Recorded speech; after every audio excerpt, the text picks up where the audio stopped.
The Beautiful Lady of Hythe. After a few days, Arthur West returned to his lonely house in Hythe. Jonathan and Mina did not say anything to Arthur about their fears, but they read the newspaper carefully every day. Then one morning, Jonathan saw these words: The Beautiful Lady of Hythe. The young mothers of Hythe are very afraid. Something very strange is happening in this little town by the sea. Some young children have disappeared from their homes. When they were found, the children were safe, but they all told the same strange story. They had met a beautiful lady with long black hair. She had smiled at them and kissed them. All the children were found again in the old churchyard on the hill. They were very pale, and they all had small red marks on their throats. Who had taken them there? Was it the beautiful lady? What had made the marks on the children's necks? There have been no answers to these questions. "Is Lucy the beautiful lady?" Mina asked. "Are the little children her first victims?" "I'm afraid they are," Jonathan answered. "I will send a telegram to Van Helsing at once. He is the only man who can help us, and poor Lucy too." Professor Van Helsing left Amsterdam as soon as he received the telegram. He went at once to the Harkers' home in London. Mina welcomed the old man with tears in her eyes. "Thank you for coming so quickly," she said.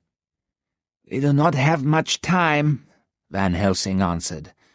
"I will do all I can to help." That night, Jonathan told the professor about Castle Dracula. The professor asked many questions. "You were lucky to get away from Castle Dracula," the professor said at last. "Vampires have terrible powers.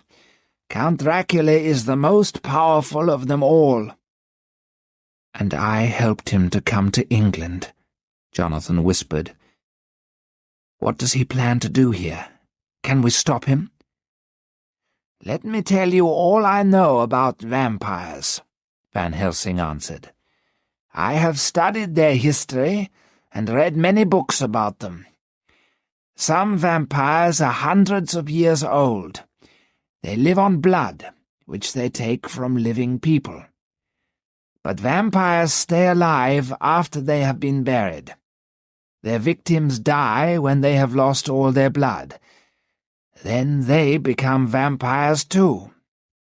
"That is what happened to poor Lucy," Mina said sadly. "How can we help her? Is there anything we can do?" "We have to do 3 things to stop the vampire," Van Helsing replied. "First, we must open Lucy's coffin. Then we must hammer a sharp piece of wood through her heart. Lastly, her head must be cut off. Then she can rest forever." "Dear Lucy, how terrible," Mina said quietly. "How can we tell poor Arthur?" "We must go to Hythe at once, Mina," the old professor said. "We must help Lucy as quickly as we can. We all loved her. We are the only ones who can help her." "I shall be happy to help," Jonathan said quietly. "After we have helped Lucy, we must fight the Count himself," the professor said. "No one in England is safe until the greatest vampire of all is destroyed." The 3 friends left immediately for Hythe. They told Arthur that Lucy had become a vampire. At first he was very angry, but Jonathan told Arthur what had happened at Castle Dracula. Then Arthur knew that their terrible story was true. Arthur, Jonathan, and Van Helsing went to the churchyard late that night. Lucy West had been buried in the family vault in the churchyard. The professor was carrying a large bag. Arthur opened the vault with his key. The three men stood quietly around Lucy's coffin. "Look carefully," the professor said. "The vault has not been opened since Lucy's funeral, has it? Now watch." Then, with a long piece of iron, Van Helsing began to open Lucy's coffin. "There," he said as he lifted the lid. At first, Arthur did not want to look. Lucy had been dead for nearly 2 weeks. Then he gave a terrible cry. "My God! The coffin is empty!" he shouted. "Where is my wife?" "I can answer that," Jonathan said quietly. "Lucy needs blood. She is looking for another victim." "It is true," Van Helsing said. "Let us wait in the churchyard for Lucy to come back." They left the vault, and Arthur locked it again. Van Helsing led them to a dark part of the churchyard. They waited. The time passed very slowly. Then, in the moonlight, they saw something white move towards Lucy's vault. Arthur gave a cry and stepped forward. "My God, it is Lucy!" he shouted. The thing turned its head and looked straight at them. The moon was very bright, and the three friends could see everything clearly. What they saw filled them with fear. Yes, it was Lucy. Her face and long dark hair looked the same, but the eyes shone with a terrible red light. Blood was running from her red lips onto her white dress. She smiled, and they could see her sharp white teeth. "Arthur, my love, come to me," she whispered. She held out her hands and walked towards him. "Come to me now, and never, never leave me." Arthur took another step forward.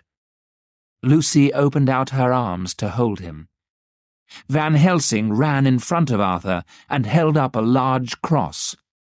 When Lucy saw the cross, she stopped smiling. Her face became cruel and angry.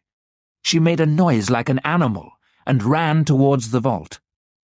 It was shut and locked, but the vampire disappeared inside. "Oh, God!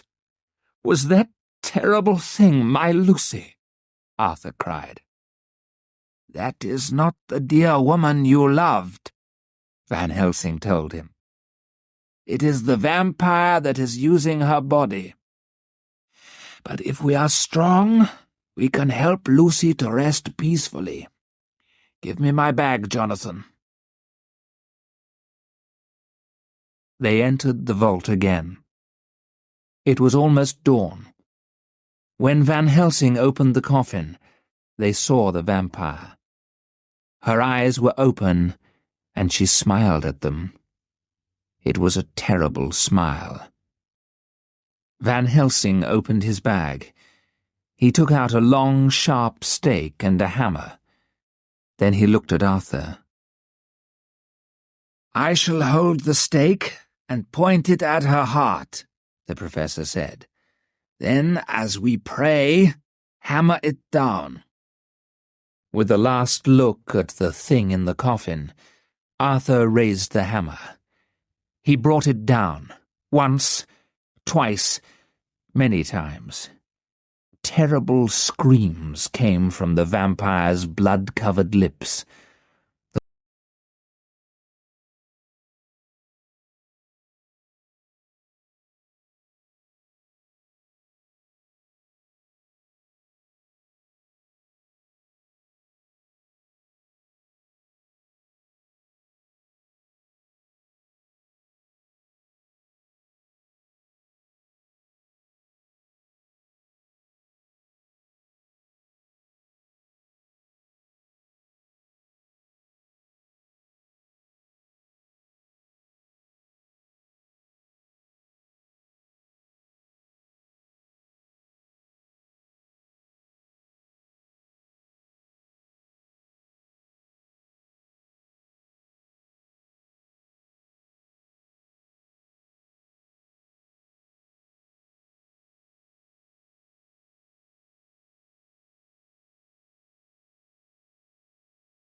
The House of the Vampire.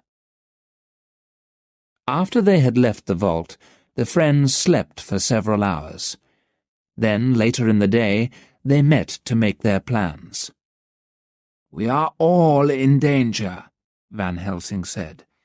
"Dracula must know that he has enemies in England.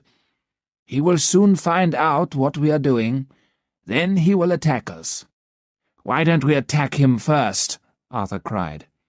"We must go to his house together. Where is his house, Jonathan?" "I can't remember," Jonathan replied slowly. "It's very strange. I think Dracula has made me forget. All the papers about his house are in my office in London." "Then let us all go back to London quickly," said Van Helsing. "We must find out where Dracula is hiding. It will be safer if we're all together. The vampire is very powerful." They went to London, and Jonathan hurried to his office. But he could not find the papers. They had all been taken. He returned home at once. He told the others what had happened.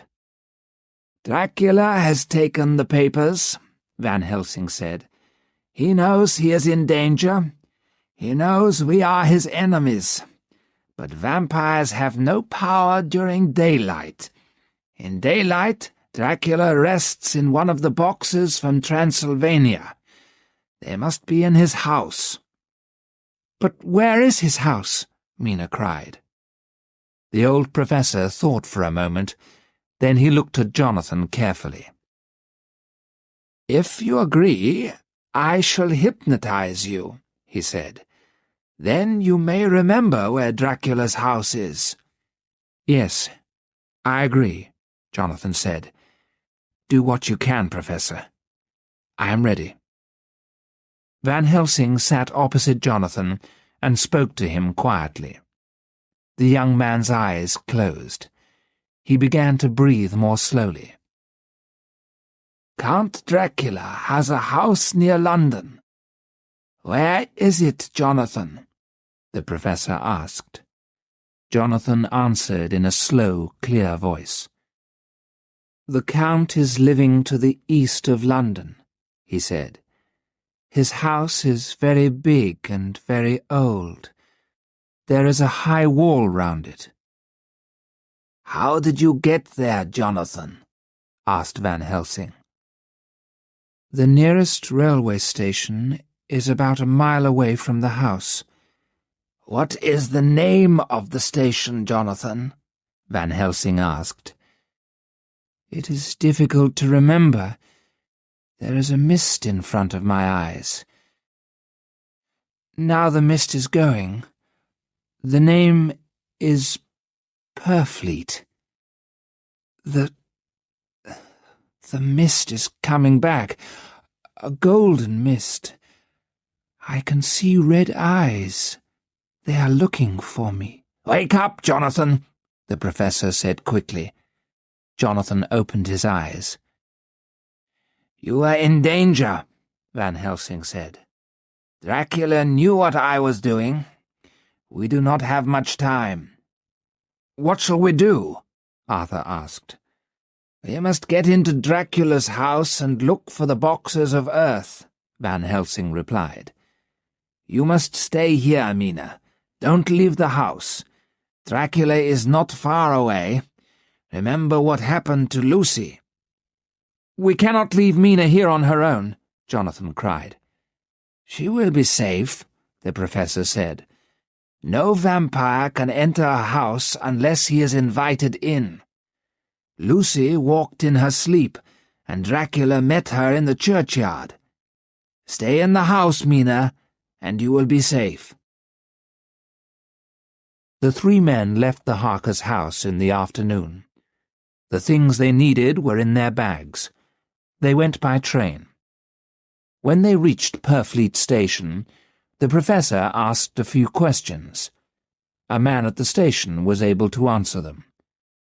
A tall, dark stranger had bought a big house not far from the station. Later, 50 huge boxes had been sent to the house. The stranger was living there alone. The three friends were sure that the stranger was Dracula. Very soon they were on the road to the house. As they walked, they became more and more tired. At last they reached the old house. But the daylight had almost gone. Van Helsing looked at his friends. "It is dark. We are late," he said. "Dracula will have left the house. While he is away, we will destroy his resting places." The high wall of the garden was broken in one place. They were able to climb it easily. The garden was silent and empty. The house was dark. At the back of the house they found a broken window. They were soon inside. The old house was full of dust. The air smelt unpleasant, and it was very cold. Every room was empty. Then, at the end of a long passage, they found a large wooden door. The key was in the lock, and Van Helsing turned it slowly. There was a terrible smell that reminded Jonathan of Castle Dracula. "This place smells of blood," Arthur West whispered. As he held up his lamp, rats ran away from the light. Some steps went down to the old chapel. There, on the cold, wet stones, were the wooden boxes. "Those are the boxes I saw in Castle Dracula," Jonathan said quietly. "We must work quickly," the professor said, opening his bag. "Dracula must not find us here. Inside every box we will place some holy bread. Then the vampire will be in our power." The men worked for many hours. One by one the boxes were opened. Then holy bread was placed on the earth inside. The lids were hammered down. The two young men worked together. Old Van Helsing stood by the open door at the top of the steps. He held a cross in his hand. Jonathan and Arthur had one more box to open. Suddenly Van Helsing gave a cry. "The Count! The Count!" he shouted down to them. "The vampire's coming back! We have no more time! Leave the last box and follow me!" One box was left unopened. Jonathan and Arthur ran up the stone steps and after the professor. As they reached the broken window, they heard a terrible cry. They turned quickly. Count Dracula was coming towards them. His face was white and angry. His eyes shone with red fire. When the vampire saw Jonathan, he jumped at him like a wild animal. But Van Helsing stood in front of Jonathan and held up his cross. Dracula stepped back. "You cannot stop me," he cried out. "I am Dracula. I have lived and fought my enemies for hundreds of years. I have fought armies. How can 3 men stop me now?" Suddenly the house was full of strange mist. The 3 friends got out of the window and ran across the garden.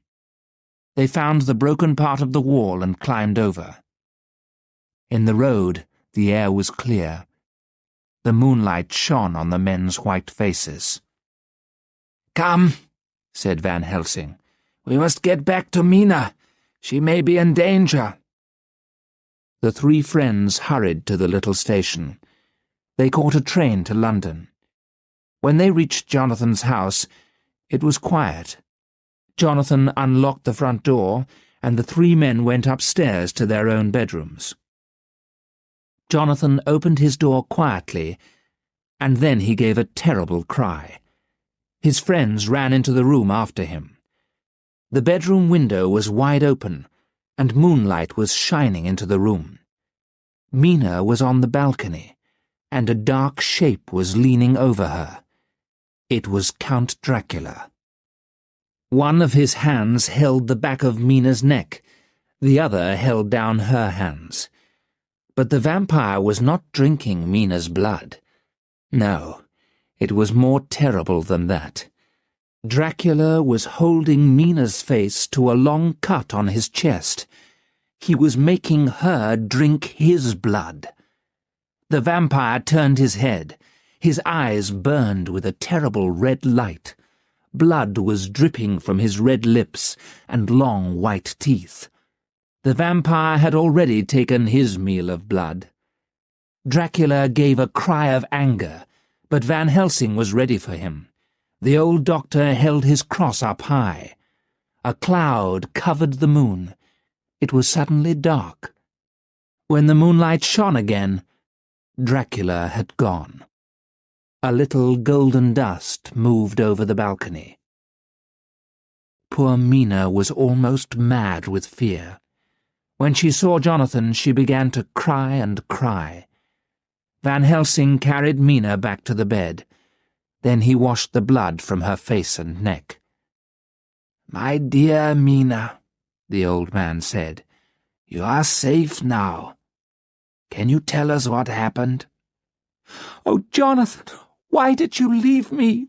Mina cried. "I thought you were safe," Jonathan answered as he held his wife's hands. "I was asleep," Mina said. "I was dreaming. I saw a cloud of golden dust. I saw eyes burning with red fire. Something woke me. It was the sound of a child crying. When I got up, I saw something moving in the garden. I opened the window and walked out onto the balcony. Then suddenly, he was standing beside me. I saw his red eyes, his cruel mouth, and his long white teeth. I knew it was Count Dracula. He smiled and said, 'Nothing can help you now. You are in my power.'"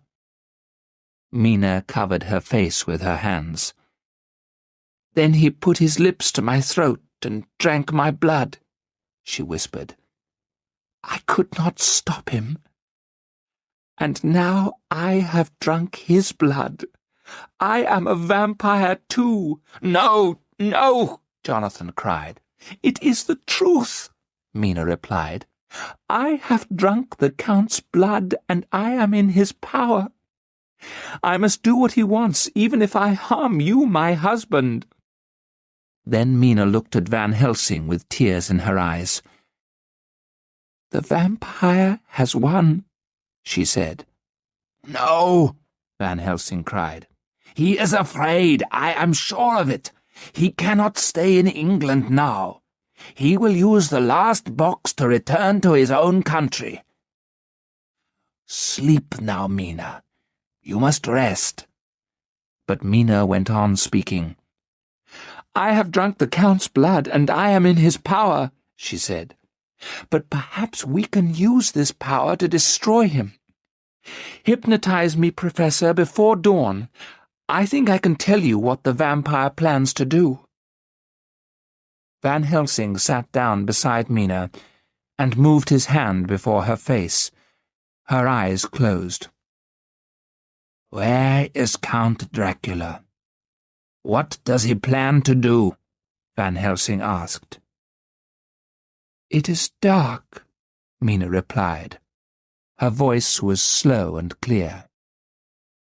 "I can hear moving water.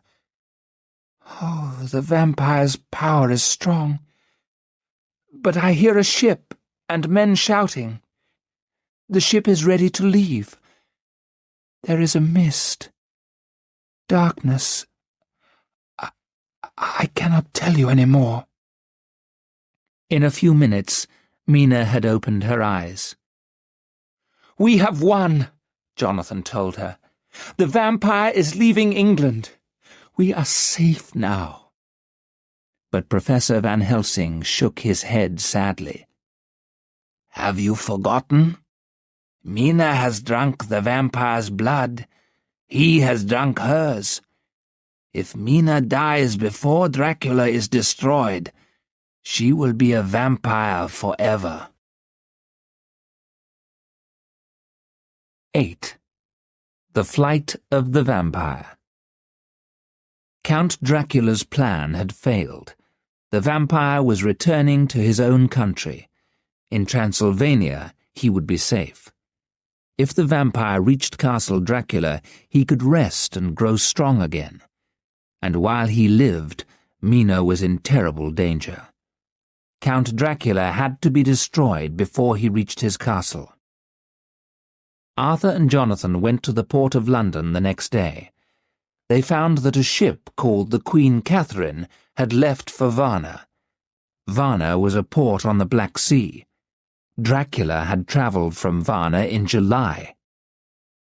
When it was dark, a tall man had carried a huge wooden box onto the Queen Catherine.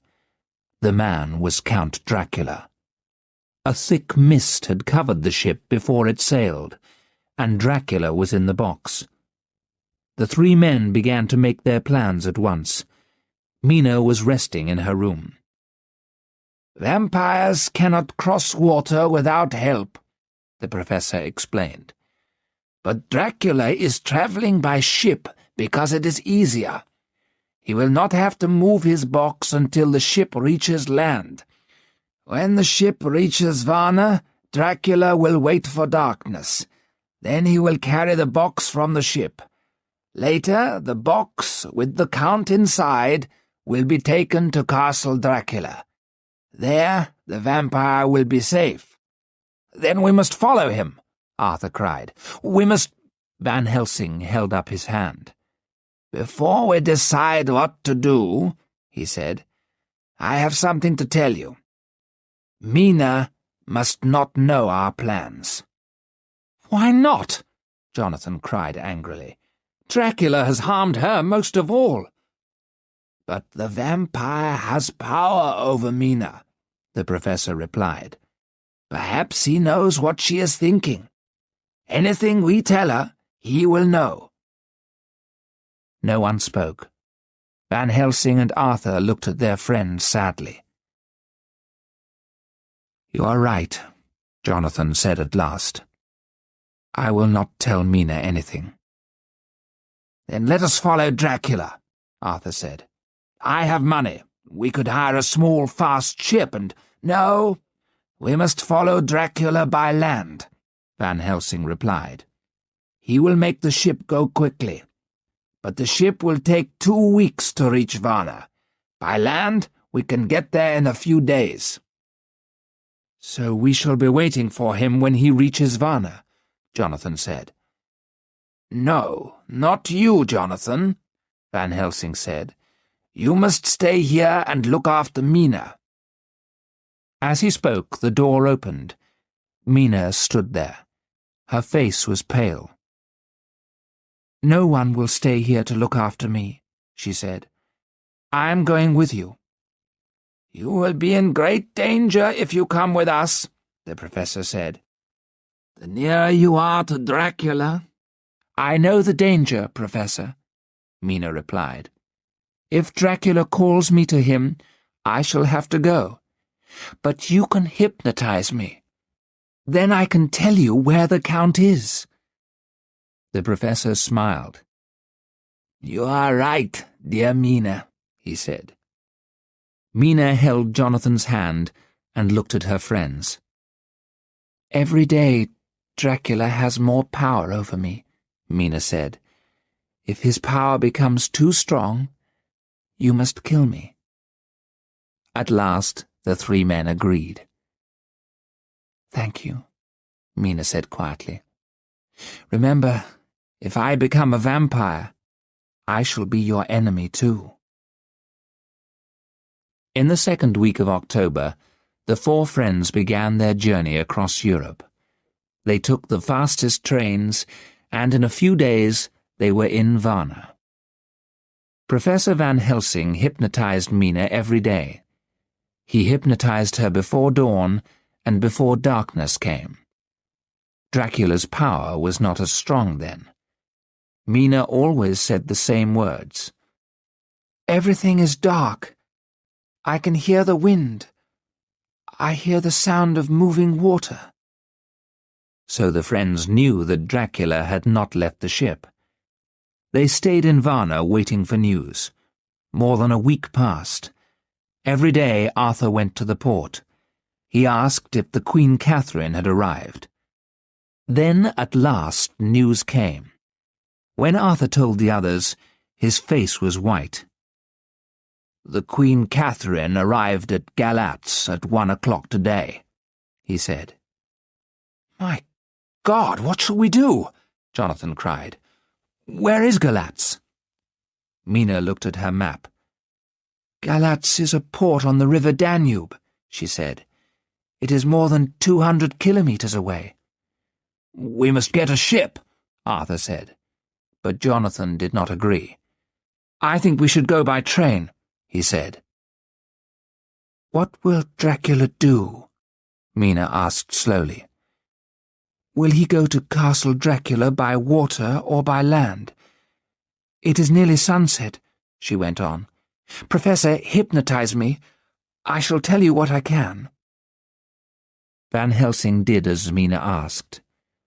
At first she could not answer his questions, but at last she spoke. "I hear the sound of water. The water is moving fast. I hear birds singing. It is dark, dark. I cannot tell you any more. His power is too strong." 9. The Return to Castle Dracula. The friends took 2 days to reach Galatz. They were nearer to Dracula now. Mina was pale and ill. Sometimes she could not answer Van Helsing's questions. The professor took Mina to a hotel to rest. Arthur and Jonathan tried to get news of Dracula. They soon returned. Dracula's box was on a fast boat. The vampire was travelling up the river Seruth.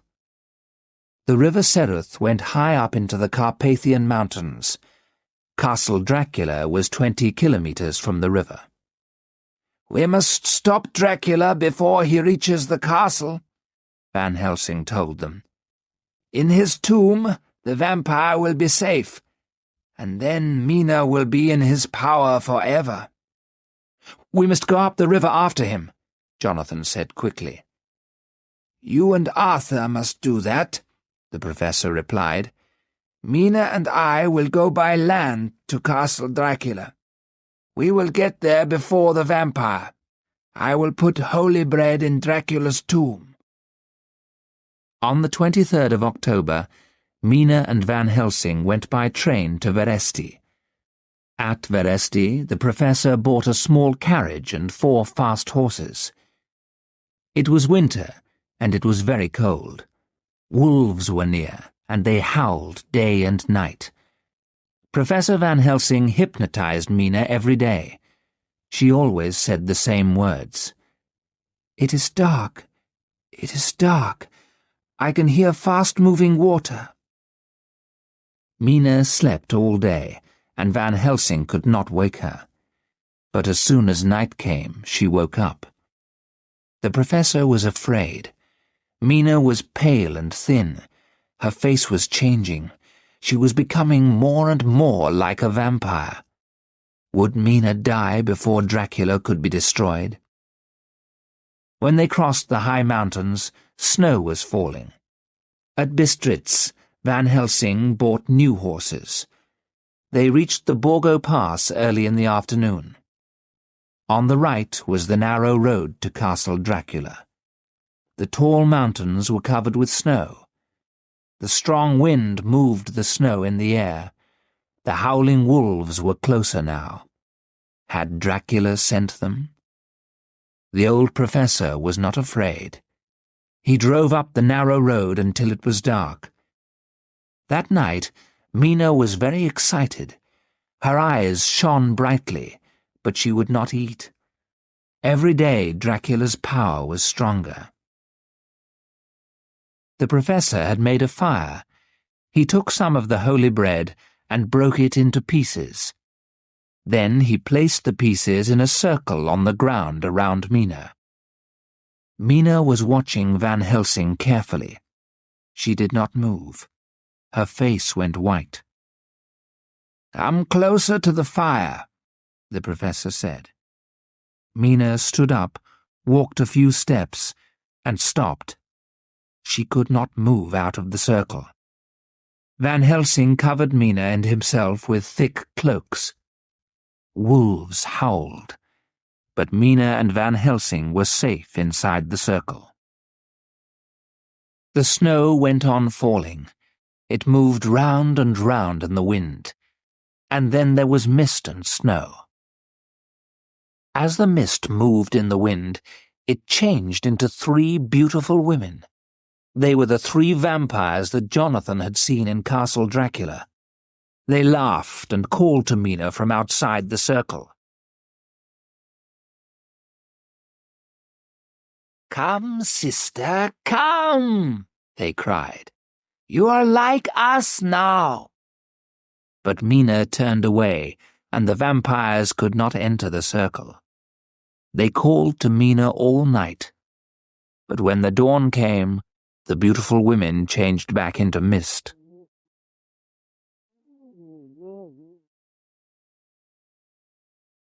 Mina slept. In the morning, the 4 horses were dead. Van Helsing made the fire as big as he could. He left Mina sleeping inside the circle. Then the old professor started to walk up the narrow road to Castle Dracula. The snow was very deep, and the wind blew into the professor's face. His bag was heavy. He was cold and afraid. He felt the vampire's power around him.